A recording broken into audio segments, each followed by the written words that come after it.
Hello everyone, I'm Hathras and I welcome you all to another episode of Courts Today on LiveLaw, where we update you about all the important legal developments that took place across the country today. We will begin with developments from the Supreme Court, then cover High Court and other lower courts. In a landmark verdict, the Supreme Court today upheld the constitutional validity of the Prevention of the Money Laundering Act 2002, which confers expansive powers upon the Enforcement Directorate to inquire, arrest and attach property. However, the court held that the question of enactment of amendments in the 2019 amendment to the PMLA Act as a money bill has to be decided by a larger bench of 7 judges, before whom the issue is already pending adjudication. The Supreme Court also directed the centre to expeditiously fill up the vacancies in the PMLA Appellate Tribunal.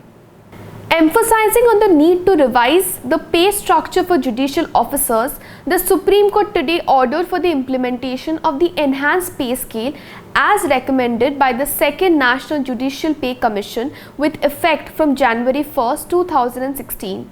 The bench of Chief Justice of India N.V. Ramana, Justice Krishna Murari and Hima Kohli also directed the centre and the states to pay the arrears to the officers in 3 installments, 25% in 3 months, another 25% in next 3 months and balance by June 30, 2023. The Supreme Court also observed that it was imperative for revision of pay structure immediately, since judicial officers were not covered by the pay commission constituted by the state and centre.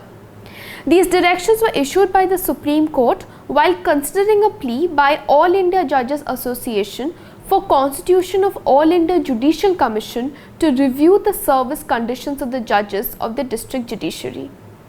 The Supreme Court today posted the petitions challenging the validity of criteria of Rs 8 lakhs annual income limit as the upper limit for seeking economically weaker sections reservation in the All India quota for NEET admissions to August 2nd. The petitions were listed before the bench of Justices D.Y. Chandrachud and Surya Kant.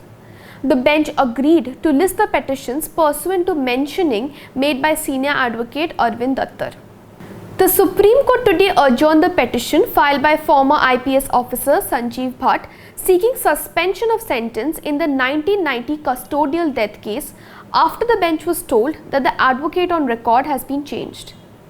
The division bench comprising Justices M.R. Shah and B.V. Nagarathna expressed unhappiness with the request for adjournment and orally said that several adjournments have been sought in the matter. The matter is slated to be heard next on 3rd August. The Rajasthan government has filed a special leave petition before the Supreme Court challenging a Rajasthan High Court judgment which granted parole to a murder convict for 15 days to engage in conjugal relations with his wife. On April 5th, the division bench of Rajasthan High Court Jodhpur observed that denial to the convict prisoner to perform conjugal relationship with his wife, more particularly for the purpose of progeny, would adversely affect the rights of his wife. In this regard, the court granted 15 days parole to the life convict.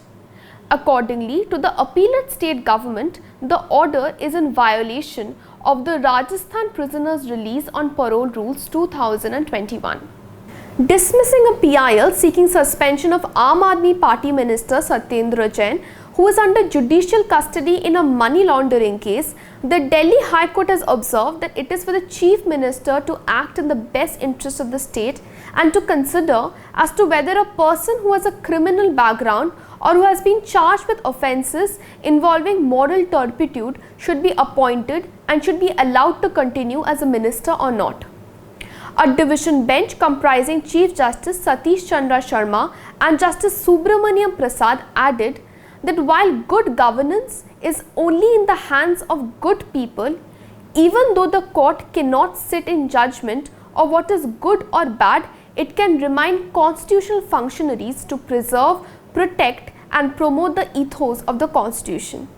The Delhi High Court today sought the response of City Police in a plea moved by Alt News co-founder Mohammed Zubair in connection with the 2018 tweet case seeking that any device or documents seized by the Delhi police being beyond the allegation in the FIR be forthwith restored to him. Justice Purushendra Kumar Kaurav granted 4 weeks' time to the Delhi police to respond to the plea and also granted liberty to Zubair for filing a rejoinder and additional documents in response. Zubair was arrested in June by the Delhi police for allegedly hurting religious sentiments and promoting enmity over a tweet made in 2018. He had then moved the High Court challenging his 4 days police custody remand granted by a trial court. Zubair was later granted bail in the matter by the Additional Sessions Judge of Patiala House Courts on July 15th. The Allahabad High Court has directed the Uttar Pradesh government to consider giving employment of one of the family members of the Hathras gang rape victim under the government in accordance with the qualification possessed by them. The bench of Justice Rajan Roy and Justice Jaspreet Singh further directed the government to consider their relocation to any other place within the state outside Hathras, keeping in mind their social and economic rehabilitation and also the educational needs of the children. The court also took into account the fact that none of the male members of the victim's family is employed as of now as a consequence of the atrocity committed against them. The Delhi High Court today dismissed an appeal against the order passed by a single judge which had declined a plea seeking information regarding decisions taken by the Supreme Court Collegium in a meeting held on December 12, 2018.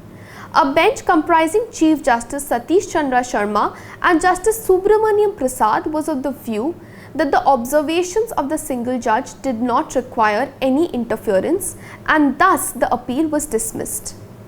The court had reserved the order last week after hearing Advocate Prashant Bhushan appearing for the appellant activist Anjali Bhardwaj. Bhushan had argued that the matter raised an important issue concerning the transparency in the appointment of the judges. Thank you. Keep watching Courts Today for more such updates.